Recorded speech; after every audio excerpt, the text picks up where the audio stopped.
Le son des rires et des toasts autour de lui semblait résonner dans un vide que, pour la première fois, Benoît Dupont ne parvenait pas à remplir. Il tenait son verre de vin à hauteur des lèvres, mais son attention était tournée vers un coin discret de la salle, où sa fiancée, Claudine, conversait avec une amie.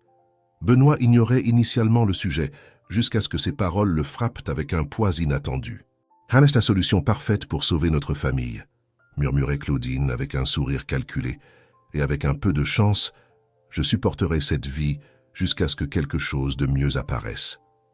C'était comme si un couteau lui transperçait la poitrine.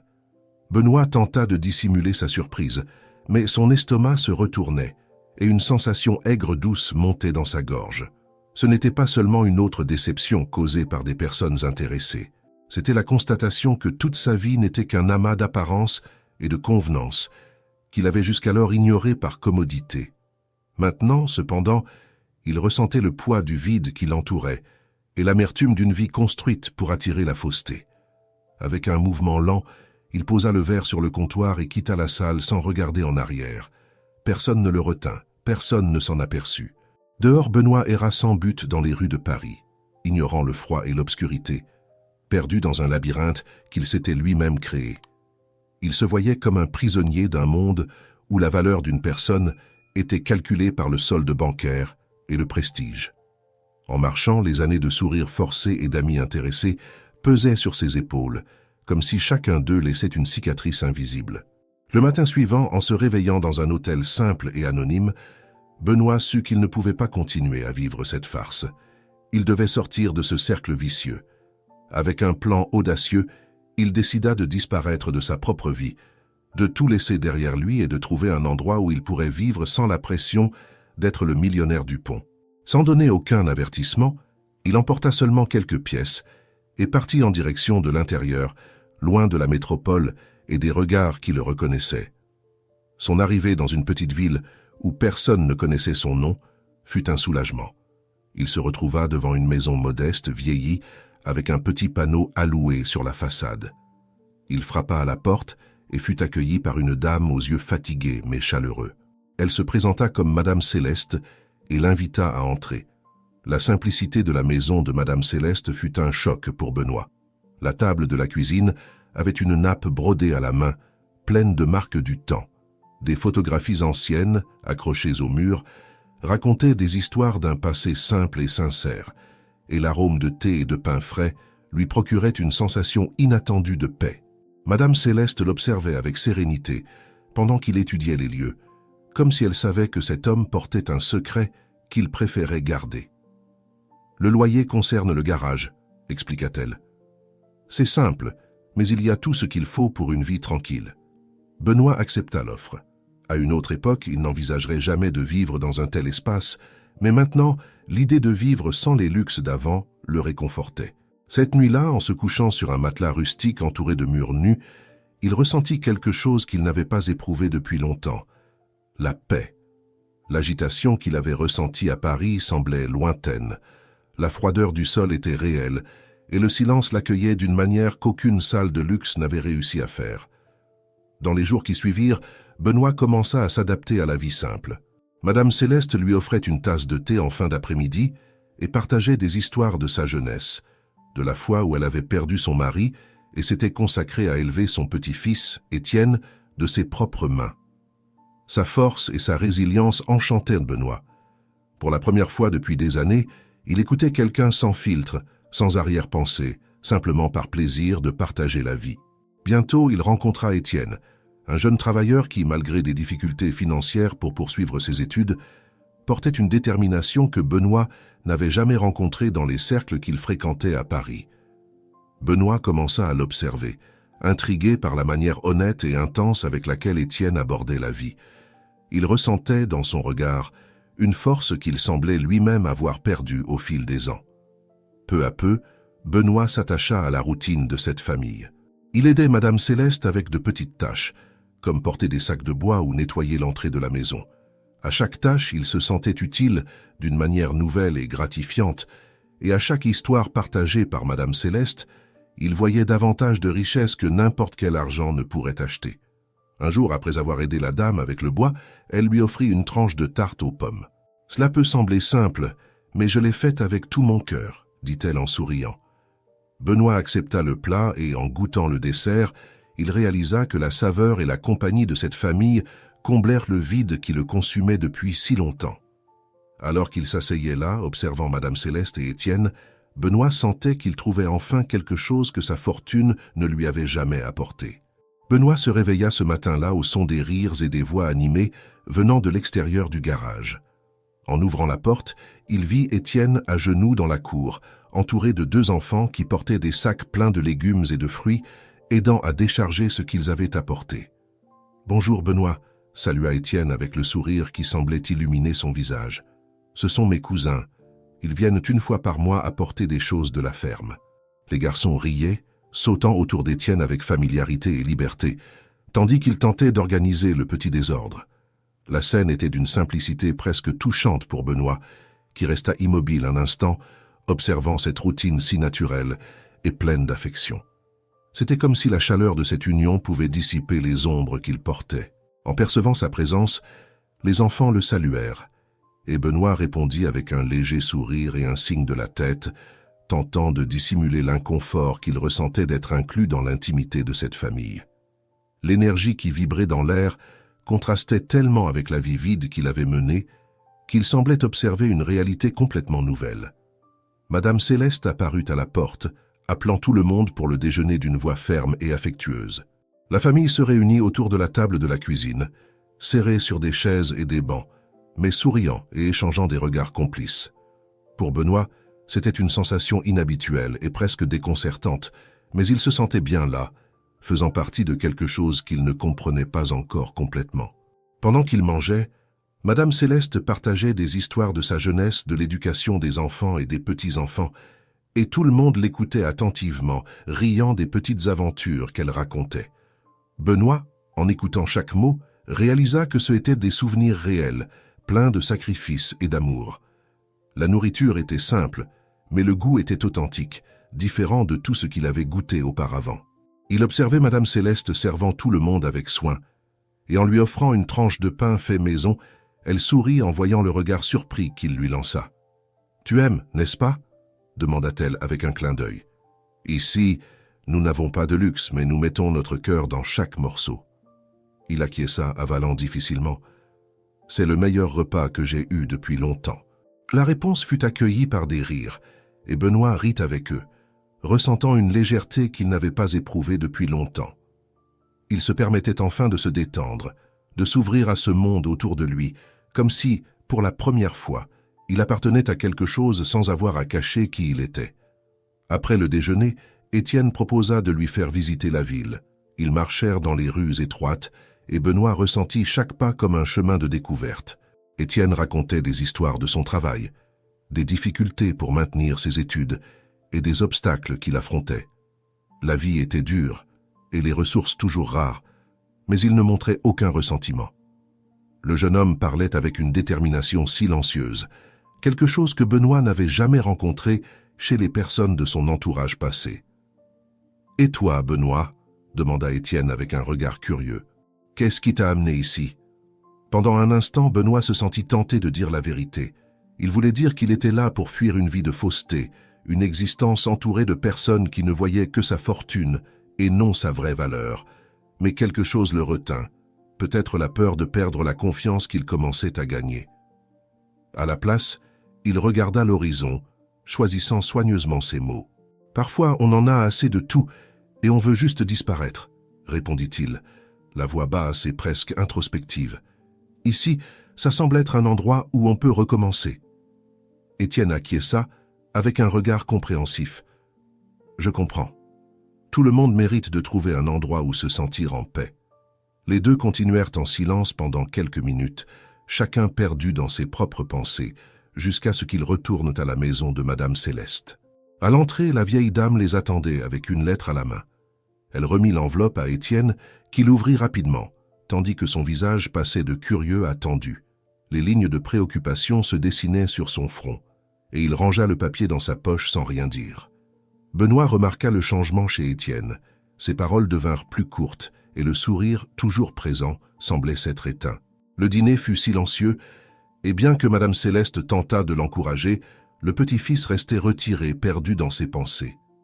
Benoît ressentit le poids de cette atmosphère et la tension dans le regard de Madame Céleste, ce qui lui fit comprendre que quelque chose de grave se passait. Lorsque les autres s'endormirent, Benoît s'assit aux côtés de la vieille dame sur le balcon. Sous la lumière des étoiles, il entendit son soupir, long et chargé d'une tristesse qui semblait venir de nombreuses années. « Étienne est un jeune fort », commença-t-elle, avec une voix basse. « Mais il porte des responsabilités trop lourdes pour quelqu'un de son âge. Et moi, eh bien, j'aimerais pouvoir l'aider davantage. » Benoît regarda Madame Céleste, observant les traits d'un amour inconditionnel et d'une détermination qu'il n'avait jamais vue auparavant. C'était une femme qui soutenait la famille avec une affection que l'argent ne pourrait jamais acheter. Cette maison, cette vie, Benoît voyait qu'ici, la valeur ne résidait pas dans les possessions, mais dans les sacrifices silencieux et les batailles quotidiennes. En entendant les paroles de la vieille dame, il réalisa qu'il voulait aider Étienne et cette famille, qui s'ouvrait à lui sans savoir qui il était réellement. Cependant, la peur de révéler sa véritable identité et d'être vu comme un autre homme de fortune continuait de le tourmenter. Benoît se réveilla ce matin-là avec une inquiétude mêlée à une sensation de but étrange, comme s'il était destiné à faire quelque chose pour cette famille, mais sans savoir exactement quoi. Le visage tendu d'Étienne après avoir lu la lettre la nuit précédente restait dans son esprit. Benoît sentait que le jeune homme était au bord d'une crise, et que ce moment était plus sérieux que n'importe lequel des défis qu'il affrontait dans sa vie quotidienne. Cependant, il hésitait encore à demander. La confiance qu'il commençait à lui accorder était fragile, et il craignait que tout faux mouvement puisse tout faire échouer. Il savait que les dilemmes de cette famille n'étaient pas les siens, mais il ne pouvait ignorer l'impulsion d'agir. Peu après le petit déjeuner, Benoît se retrouva seul avec Étienne qui partait travailler. Le jeune homme portait sur son visage la même expression de préoccupation, mais tentait de la dissimuler, gardant la tête haute. « Puis-je t'accompagner jusqu'à l'arrêt de bus ?» demanda Benoît, espérant qu'une brève conversation pourrait alléger le poids qu'il percevait sur les épaules du jeune. Étienne acquiesça avec un léger sourire, et les deux marchèrent en silence pendant quelques minutes. Benoît prudent décida finalement de briser le silence. « À propos de la lettre d'hier, je sais que ce n'est pas mon affaire, mais je suis là, si tu as besoin de parler ou de quelque chose que je pourrais aider. » Étienne soupira, passant la main dans ses cheveux, hésitant avant de répondre. Finalement, il parla avec une voix basse, comme s'il confiait un secret qu'il n'était pas encore prêt à accepter lui-même. « C'est un avis de recouvrement, hospitalier. Ta mère a eu un problème sérieux l'année dernière, et les coûts ont dépassé ce que nous pouvions payer. J'ai dû contracter un prêt pour couvrir les dépenses, mais les dettes ne cessent de croître. » Il laissa échapper un rire amer. « J'essaye de tout garder à jour, mais il semble que chaque jour je sombre un peu plus. » Benoît sentit un nœud dans son estomac. Voilà la véritable lutte d'Étienne. Une bataille silencieuse, menée à chaque quart de travail, à chaque étude faite la nuit, à chaque sacrifice qu'il faisait pour garder la tête hors de l'eau. Étienne portait le poids de responsabilité que Benoît n'avait jamais affronté, même avec toute sa fortune. « Et Madame Céleste le sait ?» demanda Benoît, inquiet. Étienne secoua la tête, réticent. « Non. Elle a fait beaucoup pour moi et pour ma mère, Benoît. Elle s'est toujours occupée de nous et maintenant c'est à mon tour de prendre soin d'elle. Je ne veux pas qu'elle s'inquiète. Elle a déjà ses propres problèmes. » Le jeune homme haussa les épaules, essayant de garder une posture ferme, mais Benoît percevait qu'il était au bord de l'épuisement. C'était un jeune fier qui ne se permettait pas de s'effondrer, et Benoît sentit la responsabilité grandir en lui. Il avait la possibilité de résoudre ce problème en un seul geste. Il suffisait de révéler sa véritable identité et de transférer l'argent nécessaire pour rembourser toutes les dettes. Mais se révéler signifiait détruire tout ce qu'il avait construit avec cette famille. Il ne voulait pas être vu comme quelqu'un qui achète la gratitude. Il souhaitait qu'il l'accepte pour l'homme qu'il était, pas pour la fortune qu'il possédait. Et plus que cela, la peur de perdre cette connexion authentique l'empêchait d'agir avec l'impulsivité qui avait toujours caractérisé ses gestes dans le passé. De retour à la maison, Benoît retrouva Madame Céleste dans la cuisine, occupée à préparer un repas simple. Elle le regarda un instant, comme si elle pouvait lire les pensées qu'il tentait de cacher. Tu as un cœur généreux, Benoît. Parfois, je me demande ce qui t'a amené jusqu'à nous, commenta-t-elle avec un sourire affectueux. Benoît détourna le regard, ressentant le poids du mensonge qu'il soutenait. Madame Céleste était la dernière personne à qui il voulait mentir, mais avouer tout cela lui semblait encore trop risqué. Cette famille l'avait accepté pour ce qu'il semblait être. Un homme ordinaire, sans fortune ni renommée, et il s'accrochait à cette nouvelle identité, même en sachant qu'il ne pourrait pas la cacher éternellement. L'après-midi, Benoît décida de se promener en ville à la recherche de quelque chose pour alléger le poids qu'il ressentait. Il passa par des rues étroites et de petites boutiques jusqu'à ce que quelque chose attire son attention. Une annonce dans la vitrine d'un centre communautaire, appelant des bénévoles pour une campagne de collecte de fonds pour des familles endettées par des traitements de santé. L'idée lui vint presque instinctivement. Peut-être pouvait-il utiliser son expérience et ses contacts, de manière discrète, pour aider Étienne sans révéler sa véritable identité. Il pourrait créer une campagne pour collecter des fonds et les utiliser pour soutenir des familles comme celle d'Étienne et en même temps l'aider indirectement. Déterminé, Benoît entra dans le centre communautaire et parla aux organisateurs, proposant des idées pour la campagne. Il offrit son aide pour coordonner des événements et suggéra des activités pouvant attirer de plus grandes donations.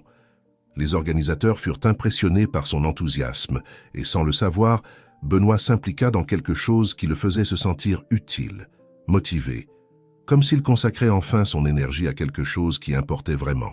Les semaines suivantes, Benoît se consacra entièrement à la campagne, mettant son expertise en affaires au service de quelque chose de plus grand. Il garda le projet secret de Madame Céleste et Étienne, espérant les surprendre lorsque les résultats commenceraient à apparaître. Les premiers événements de collecte furent un succès et Benoît était en extase à chaque don reçu. C'était la première fois qu'il se sentait partie prenante de quelque chose qui n'impliquait pas le statut ou le prestige, mais seulement le désir authentique d'aider. Une nuit, après un événement, il rentra chez lui et trouva Étienne sur le balcon, regardant le ciel avec une allure pensive. Benoît remarqua que le jeune homme semblait soulagé, peut-être de savoir que, même si la situation était grave, il n'était plus seul dans ce combat. « Parfois, les gens sont surpris par ce dont ils sont capables, Étienne, » dit Benoît, tirant une chaise et s'asseyant à côté de lui. « Tu es un exemple de force. Je suis sûr que tu trouveras un chemin. » Étienne le regarda avec un regard de gratitude et d'admiration. « Merci, Benoît. Tu n'imagines pas à quel point c'est bon d'avoir quelqu'un sur qui compter. » Benoît ressentit le poids de ces mots. À ce moment-là, il savait que, pour Étienne, ce n'était pas l'argent qui comptait, mais le simple fait d'avoir quelqu'un à ses côtés, prêt à partager les difficultés. Et, pendant un bref instant, Benoît imagina ce que ce serait d'être toujours cet homme simple et vrai. La connexion qu'il cherchait tant était là, devant lui, et elle était plus réelle que tout ce qu'il avait construit dans sa vie de luxe. Dans les semaines qui suivirent, la campagne de collecte coordonnée par Benoît commença à gagner en force dans la communauté. La présence des bénévoles augmentait, et les événements de collecte attiraient de plus en plus de donateurs. Benoît ressentait une satisfaction authentique en voyant les résultats, mais le dilemme concernant sa véritable identité continuait de peser. Il voyait comment l'effort collectif aidait à alléger le fardeau des familles qui faisaient face à des difficultés similaires à celles d'Étienne, et cela le remplissait d'un sens du but qu'il n'aurait jamais imaginé trouver. Lors de l'un des plus grands événements, Benoît eut la surprise de voir Madame Céleste et Étienne parmi les présents. Ils étaient venus soutenir la campagne, et Benoît sentit son cœur s'accélérer en les voyant là, sans savoir qu'il était la force principale derrière tout cela. Madame Céleste était radieuse, conversant avec les autres dames, tandis qu'Étienne se montrait impliqué, aidant à organiser les dons.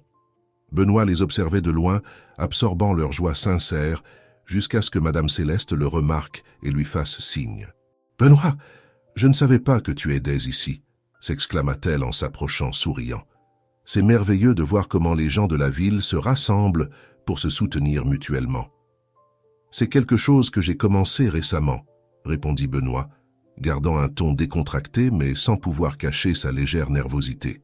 « J'ai pensé que ce serait une bonne façon de donner en retour. » Elle posa une main sur son épaule, dans un geste affectueux. « Tu as bien fait, mon ami. Tu aides plus que tu ne le penses. » Ces mots résonnèrent profondément en Benoît. Pour la première fois de sa vie, il éprouvait la sensation d'être reconnu pour ce qu'il faisait, et non pour l'argent qu'il possédait. C'était quelque chose de puissant, mais en même temps chargé de tension. Il savait qu'il marchait sur une fine ligne, et qu'une révélation soudaine de son identité pourrait tout compromettre. Après l'événement, Benoît était prêt à rentrer chez lui, mais fut surpris par un appel d'Étienne qui l'invita à une conversation dans un café proche. Ils s'assirent à une table discrète, et Benoît remarqua qu'Étienne semblait plus détendu, peut-être parce qu'il sentait qu'avec le soutien de la communauté, son fardeau était devenu un peu plus léger. « Je veux te remercier, Benoît. Tu as été un grand ami depuis que tu es arrivé, » dit Étienne, le regardant avec sincérité. « Je n'ai pas grand-chose à offrir en retour, mais si tu as besoin de quelque chose, n'importe quoi, je veux que tu saches que tu peux compter sur moi. » Benoît resta silencieux un moment, ressentant la responsabilité de cette amitié grandir encore plus. Il savait que l'honnêteté d'Étienne méritait une réponse à la hauteur, mais l'idée de révéler sa fortune et de risquer de perdre la confiance qu'il avait gagnée le tourmentait. Il prit une profonde inspiration et sourit. « Juste être ici et faire partie de tout cela signifie déjà beaucoup pour moi, » répondit-il, évitant de toucher directement au sujet, mais sentant qu'Étienne pressentait ce qu'il ne disait pas. Dans les jours suivants, Benoît s'impliqua encore plus dans le travail communautaire, se plongeant dans les tâches avec dévouement. Son amitié avec Étienne grandissait, et il devenait partie de ce cercle de confiance. Cependant, la paix qu'il avait construite là commença à être menacée par sa propre conscience, qui lui rappelait constamment qu'il se cachait. Une nuit, alors que Benoît et Madame Céleste préparèrent le dîner, elle l'observa attentivement un instant, comme si elle voyait quelque chose qu'il tentait de cacher. Il remarqua son regard inquisitif et détourna le regard, mais elle n'hésita pas à demander « Tu sembles porter un poids, Benoît. Depuis que tu es arrivé, je vois qu'il y a quelque chose que tu gardes pour toi. » Il arrêta de couper les légumes, sentant son cœur s'emballer. Madame Céleste était une femme intuitive, et Benoît savait qu'il aurait du mal à garder son secret plus longtemps. Pourtant, il tenta de détourner la conversation, mais elle ne semblait pas disposée à accepter une réponse évasive. « Je sais que nous avons tous nos secrets, mon cher, mais tu as été un ami fidèle pour moi et pour Étienne, et nous nous soucions de toi. J'espère que tu nous fais confiance de la même manière. » Benoît sentit le poids de ces mots comme un coup. Il savait qu'elle offrait un espace sûr pour qu'il s'ouvre, et cela le désarmait encore plus. Le désir de confesser sa véritable identité le traversait, mais il craignait encore la déception que cela pourrait causer. Au lieu d'une réponse directe, il se contenta de sourire tristement, tandis qu'elle continuait de l'observer avec patience et tendresse. Cette même nuit, alors que Benoît essayait de se distraire avec les tâches quotidiennes, il fut surpris par une frappe à la porte. Lorsqu'il ouvrit, il trouva Étienne avec une expression de fatigue mais aussi de soulagement. « Benoît, je dois te dire quelque chose, » dit-il hésitant. « Aujourd'hui, j'ai réussi à parler avec l'équipe de la campagne, et ils ont accepté de m'aider avec les dettes de l'hôpital. Je ne sais pas qui est derrière tout ça, mais j'ai l'impression que, d'une certaine manière, tu y es lié. » La voix d'Étienne était à la fois reconnaissante et suspicieuse, comme s'il essayait de confirmer une intuition qu'au fond, il savait déjà être vraie. Benoît sentit son visage rougir et détourna le regard, incertain de la façon de réagir. « J'ai juste aidé la campagne à gagner en visibilité, » dit-il, choisissant soigneusement ses mots, sans nier complètement, mais sans tout avouer. « Je suis heureux que tu aies trouvé un certain soulagement. » Étienne le regarda longuement, comme s'il voulait voir ce que Benoît ne disait pas, et enfin il soupira, posant la main sur l'épaule de son ami. « Peu importe. Ce qui compte, c'est que grâce à toi, ma famille peut respirer plus tranquille, » dit-il avec un sourire sincère. Quand Étienne partit, Benoît ressentit un mélange de soulagement et de remords. Il savait que la vérité était de plus en plus proche de faire surface et qu'il ne pourrait pas maintenir cette vie d'anonymat longtemps. Il marchait vers un point où sa véritable identité serait révélée, qu'il le veuille ou non. L'atmosphère dans la maison de Madame Céleste devint lourde pour Benoît dans les jours suivants. Chaque regard de Madame Céleste et chaque conversation avec Étienne semblèrent le rapprocher encore plus du moment où il devrait dire la vérité. La tension entre le désir de confesser et la peur des conséquences grandissait, pesant comme une ombre constante sur lui. Un après-midi nuageux, Benoît trouva Madame Céleste dans la cuisine, remuant distraitement dans un carnet de recettes, les yeux perdus. En réalisant sa présence, elle ferma le carnet avec un soupir et lui lança un regard qui semblait percer chacune de ses défenses. « Tu sais, Benoît, » commença-t-elle, sur un ton plus ferme que d'habitude, « parfois ce que nous ne disons pas parle plus fort que n'importe quel mot. J'ai appris à faire confiance aux gens par les choses qu'ils ne disent pas. » Il sentit son estomac se nouer. Il y avait quelque chose dans le regard de Madame Céleste qui le faisait penser qu'elle savait déjà tout, mais qu'elle espérait encore qu'il prenne l'initiative. Il détourna le regard, incapable de soutenir l'intensité de cette conversation. « Madame Céleste, je... » commença-t-il, mais sa gorge se serra. C'était le moment qu'il redoutait, le point où il devrait enfin décider entre continuer à cacher sa véritable identité ou s'ouvrir et risquer de perdre la confiance qu'il tenait tant à cœur. « Tout va bien, Benoît. Quand tu seras prêt, nous serons là, » dit-elle avec une touche douce sur son épaule. « Je veux juste que tu saches que notre amitié ne dépend pas de qui tu es ou de ce que tu as. » Benoît sentit une pression dans sa poitrine. Ces mots étaient exactement ce qu'il avait besoin d'entendre, mais aussi ce qu'il craignait le plus. Il acquiesça en silence, une promesse implicite que, au bon moment, elle connaîtrait toute la vérité. Plus tard, au crépuscule, Benoît marchait seul dans les rues de la ville, perdu dans ses pensées. À chaque pas, il repassait les mots de Madame Céleste, se sentant de plus en plus acculé entre la confiance qu'il avait gagnée et le poids de sa véritable identité. C'est alors qu'il remarqua à quelques mètres de distance la silhouette d'Étienne, appuyé à l'entrée d'un petit bar, le visage sérieux et fatigué, observant le mouvement autour de lui. Benoît s'approcha et vit que le jeune homme tenait une lettre dans les mains. Une autre notification de recouvrement, semble-t-il. Le regard d'Étienne était distant, comme s'il faisait face à un désespoir contenu, une pression invisible, mais dévastatrice. Benoît ne put résister. Il sentit que c'était le moment d'essayer d'être plus qu'un simple ami observateur. « Tout va bien, Étienne ?» demanda-t-il, posant la main sur l'épaule du jeune homme. Étienne le regarda surpris, puis laissa échapper un long soupir, comme s'il était soulagé de partager le fardeau avec quelqu'un. « C'est la même histoire qu'à toujours, » répondit-il, la voix embrouillée. « Les factures n'arrêtent pas d'arriver, et même avec l'aide de la campagne, ce n'est pas suffisant. Je ne sais plus quoi faire. Parfois, j'ai l'impression que cette situation ne finira jamais. » Benoît observa le désespoir dans le regard d'Étienne, et pendant un bref instant, faillit tout révéler. Qu'il avait les moyens de résoudre cette situation, qu'il pourrait régler les dettes et offrir à la famille de Madame Céleste la sécurité qu'il méritait. Cependant, la peur de détruire le lien sincère qu'il avait construit le fit hésiter. Il savait qu'un geste impulsif, même avec les meilleures intentions, pourrait tout perdre. « Je sais ce que c'est que de se sentir acculé, » dit Benoît d'une voix basse. « Mais tu es plus fort que tu ne le penses, Étienne. Et je suis là pour aider en tout ce qui est nécessaire. » Étienne le regarda avec un sourire timide mais reconnaissant, et Benoît sentit qu'au moins pour l'instant ce soutien était suffisant. Lorsqu'ils rentrèrent à la maison, ils furent accueillis par Madame Céleste, qui les observait avec un mélange d'appréhension et d'affection. Elle savait que quelque chose d'important se passait entre les deux, mais avec sa sagesse typique, elle ne posa pas de questions. Benoît réalisa que sa présence était comme un pilier silencieux, offrant force et compréhension sans rien exiger en retour.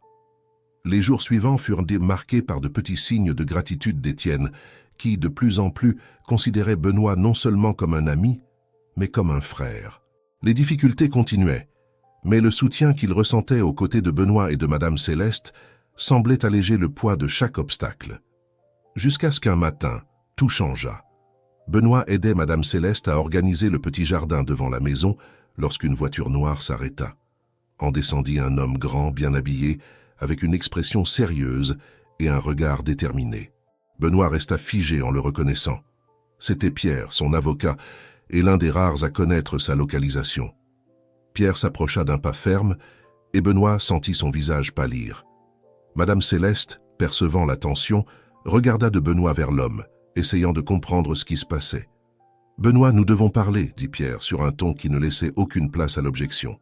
Madame Céleste observait la scène en silence, mais son regard interrogateur laissait entendre qu'elle essayait de comprendre qui était cet homme et quelle était sa relation avec Benoît. La présence de l'avocat, avec son allure imposante et professionnelle, semblait totalement détonner avec l'environnement accueillant et simple de cette maison, et Benoît savait qu'en quelques minutes, le secret qu'il avait gardé avec tant de soin pourrait éclater. Sans autre choix, il s'approcha de Pierre et le fit reculer de quelques pas de l'entrée, essayant de gagner un peu d'intimité. L'avocat regarda autour, visiblement dérangé par l'environnement et impatient de régler ce qu'il avait à communiquer. « C'est urgent, Benoît », commença Pierre sur un ton ferme. « Tu ne peux pas simplement disparaître et laisser tout en suspens. Il y a des responsabilités, des contrats, des personnes qui t'attendent. » Benoît sentit la pression des mots de l'avocat et le poids du monde qu'il avait essayé de laisser derrière lui. Il regarda la maison, où Madame Céleste et Étienne observaient de loin, clairement inquiets, et sentit son cœur se serrer. « Je ne peux pas revenir maintenant, Pierre, » répondit-il, gardant la voix basse mais décidée. « Cette vie, ici, j'ai enfin trouvé quelque chose que l'argent n'a jamais pu m'offrir. » L'avocat le regarda avec un mélange d'irritation et d'incrédulité, sans comprendre pourquoi quelqu'un laisserait tout ce que Benoît possédait pour vivre dans une modeste maison à la campagne. Mais il savait que Benoît était têtu et ne changerait pas d'avis facilement. « Très bien, mais ne pense pas que tu peux continuer à fuir pour toujours, » dit Pierre, lui tendant une enveloppe avec une expression sérieuse. « Souviens-toi simplement que cette décision affecte plus de personnes que tu ne l'imagines. » Alors que Pierre s'éloignait et retournait à la voiture, Benoît resta immobile, tenant l'enveloppe dans ses mains. En regardant la maison, il vit l'expression intriguée et inquiète de Madame Céleste et d'Étienne qui attendaient une explication. Il savait que le moment de révéler la vérité était plus proche que jamais. Benoît resta debout, immobile, avec l'enveloppe toujours dans les mains tandis qu'il sentait les regards de Madame Céleste et d'Étienne le percer de loin. Il savait qu'il devait donner une explication, n'importe quelle explication, mais il se sentait paralysé. Pierre n'était pas seulement apparu sans prévenir.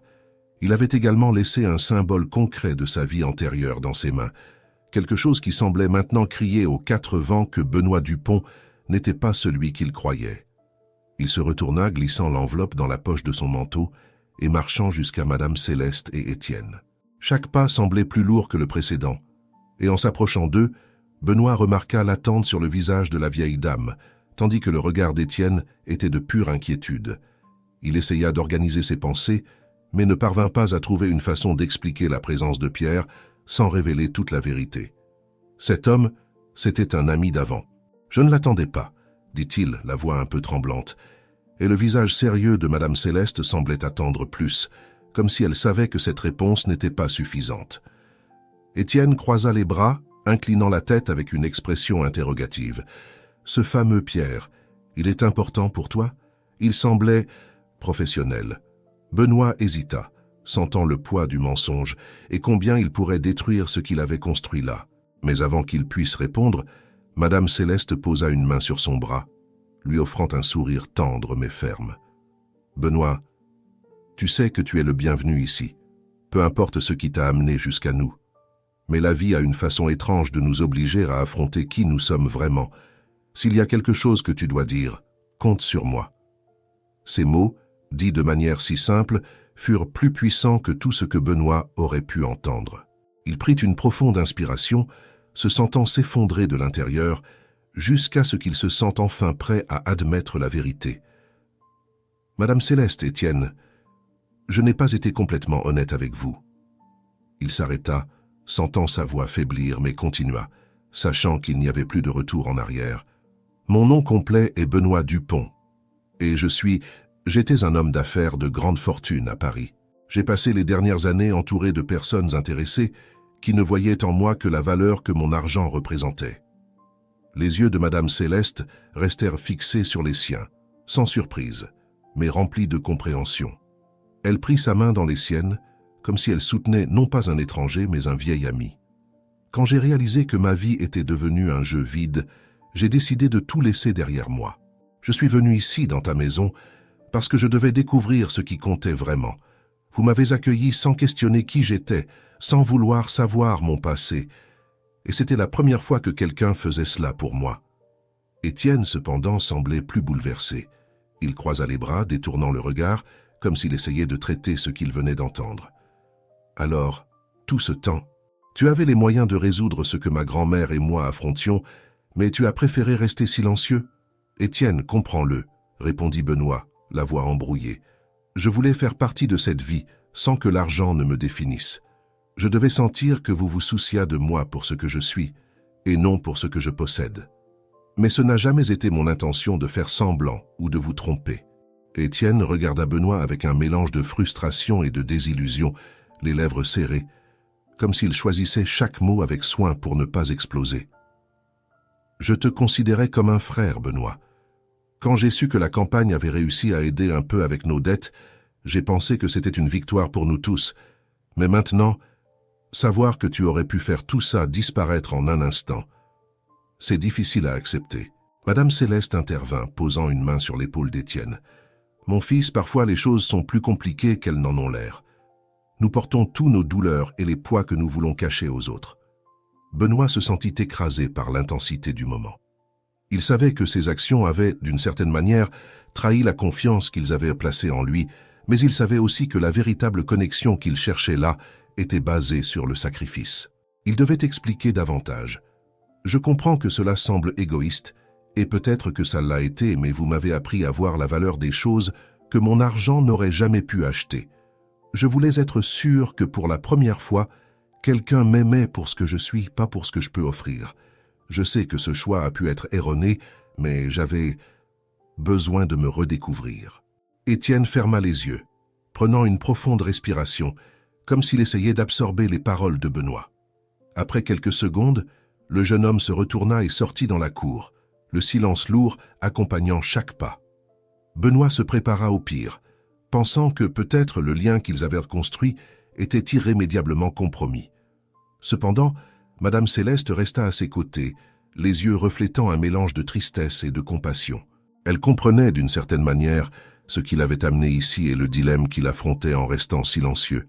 « Benoît, dit-elle d'un ton doux, l'honnêteté apporte toujours des conséquences, certaines dures, d'autres libératrices. Peut-être as-tu perdu un peu la confiance d'Étienne, mais c'est ainsi que les liens véritables sont testés. » Il acquiesça, absorbant ses paroles. C'était comme si, en ce moment, la force de Madame Céleste était là pour le soutenir, comme une ancre au milieu de la tempête. Il savait qu'il aurait encore un long chemin à parcourir pour reconstruire ce qu'il avait brisé, mais il se sentit reconnaissant d'avoir au moins eu le courage d'ouvrir son cœur. Après quelques minutes, Étienne revint, le regard encore tendu, mais un peu plus serein. Il s'arrêta devant Benoît, prenant une profonde inspiration avant de parler. « Je ai besoin de temps pour tout cela, Benoît. Je ne vais pas prétendre comprendre, mais je vais essayer. Je sais que tu avais tes raisons, et je sais que nous avons fait une différence dans ta vie. Mais c'est difficile de savoir que l'argent aurait pu résoudre nos problèmes. » Benoît comprit le poids des paroles d'Étienne. Il savait que le jeune homme avait besoin d'espace pour digérer tout cela, et il respecterait cela. « Je n'attends pas que tu me pardonnes si rapidement, Étienne. Je veux juste que tu saches que, peu importe ce qui se passe, je suis là pour vous, et je ferai tout ce que je peux pour réparer cela. » Ils se séparèrent dans un silence tendu, mais avec un fil de compréhension qui liait encore leur cœur. Benoît savait que le chemin de la rédemption ne s'arrêtait pas là. Au contraire, c'était seulement le début d'un nouveau parcours, où il devrait prouver, par des actions et non par des mots, combien cette famille signifiait pour lui. Lorsqu'il retourna à l'intérieur de la maison, Madame Céleste prit sa main et sourit doucement, une expression de tendresse et d'acceptation. « Nous méritons tous une seconde chance, Benoît, » dit-elle, « et ce qui compte vraiment, c'est ce que nous en faisons. » À ce moment-là, Benoît sentit que, malgré tout, il y avait encore un espoir de reconstruire les liens qu'il avait presque détruits sous le poids de son secret. Dans les jours qui suivirent la révélation de Benoît, la maison de Madame Céleste fut envahie par un silence incertain. Étienne, encore affecté par la découverte, évitait les longues conversations avec Benoît, se tenant occupé par des tâches autour de la maison et consacrant plus de temps au travail. Bien qu'il ait promis d'essayer de comprendre les motifs de son ami, le poids de la déception persistait. Benoît respectait l'espace d'Étienne, ressentant le poids de la distance qui les séparait désormais. Il savait que reconquérir la confiance du jeune homme prendrait du temps et de la patience. Au milieu de ce silence, c'est Madame Céleste qui resta proche de lui offrant des mots de réconfort et des conseils qui, de manière subtile, rappelaient à Benoît ce qui comptait vraiment, Mais il y avait quelque chose dans son visage, un air de fatigue et d'inquiétude, qui le dérangeait. Elle essayait de dissimuler, mais il percevait que quelque chose n'allait pas. Un après-midi, alors qu'Étienne était encore dehors, Benoît remarqua Madame Céleste assise sur la véranda, respirant lourdement et les yeux légèrement fermés. Il s'approcha, inquiet, mais elle tenta de le rassurer avec un sourire faible.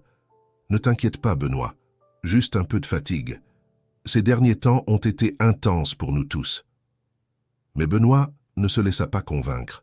Il insista pour qu'elle aille voir un médecin, et après une certaine réticence, elle accepta. La consultation révéla ce qu'il redoutait.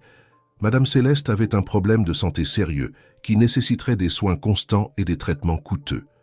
La révélation bouleversa profondément Benoît. Madame Céleste avait été l'encre qui l'avait aidé à redécouvrir la valeur de la simplicité et des relations véritables. Et maintenant, elle avait plus que jamais besoin d'aide. Benoît réalisa qu'il n'y avait plus de dilemme, ni de crainte à agir. Il utiliserait sa fortune pour garantir qu'elle reçoive le meilleur traitement possible, sans rien cacher. Cette nuit-là, il attendit le retour d'Étienne et l'appela pour discuter. Le jeune homme gardait encore une certaine distance, mais Benoît savait que c'était le moment de montrer combien il tenait vraiment à lui. « Étienne, je sais qu'il y a encore de la méfiance entre nous, et je ne m'attends pas à ce que tout soit résolu du jour au lendemain. Mais nous devons parler de quelque chose d'important.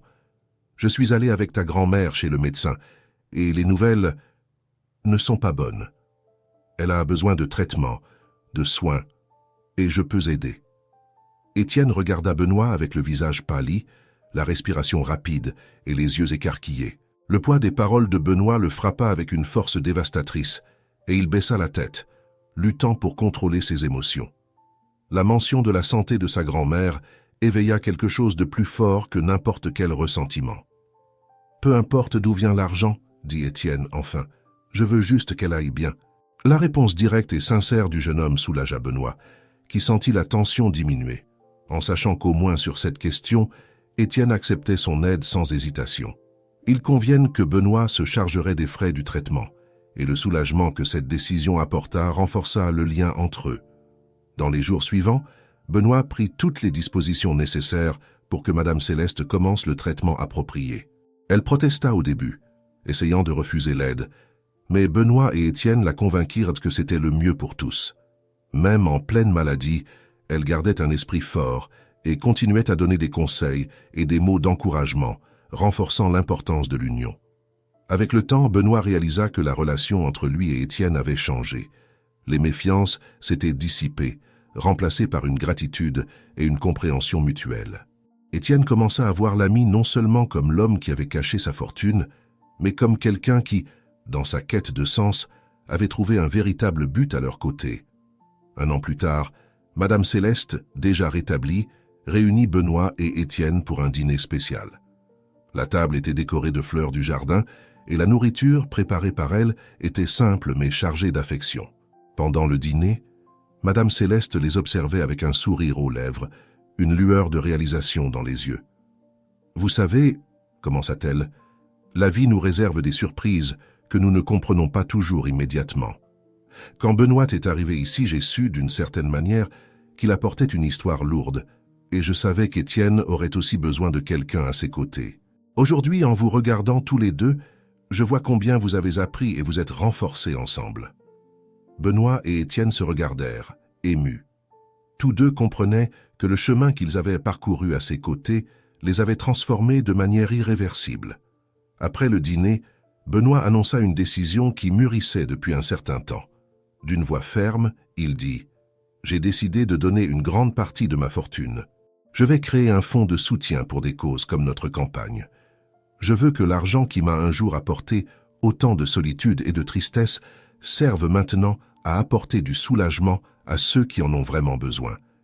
Et je veux que vous soyez à mes côtés dans cette démarche. » Étienne acquiesça, touché par la transformation qu'il avait témoignée chez Benoît, et accepta l'invitation pour être partenaire dans cette nouvelle étape. Il voyait enfin que Benoît n'était plus l'homme prisonnier de son propre orgueil, mais quelqu'un qui avait embrassé la vie simple et la solidarité comme ses nouvelles valeurs. Madame Céleste, enfin, regarda les deux, les yeux embués et un sourire serein.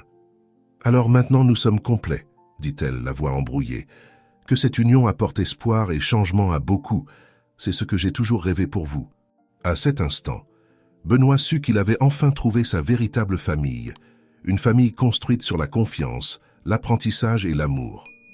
Nous espérons que cette histoire touchante de transformation et de rédemption vous a inspiré. Si vous avez aimé, laissez un like et abonnez-vous à la chaîne pour plus d'histoires émouvantes qui parlent au cœur. Partagez dans les commentaires ce qui vous a le plus marqué dans ce parcours de découverte et de sacrifice de Benoît. Nous adorerions connaître votre opinion. Restez à l'écoute pour plus de récits qui révèlent la véritable valeur de l'amitié, de la famille et de l'amour. À la prochaine vidéo.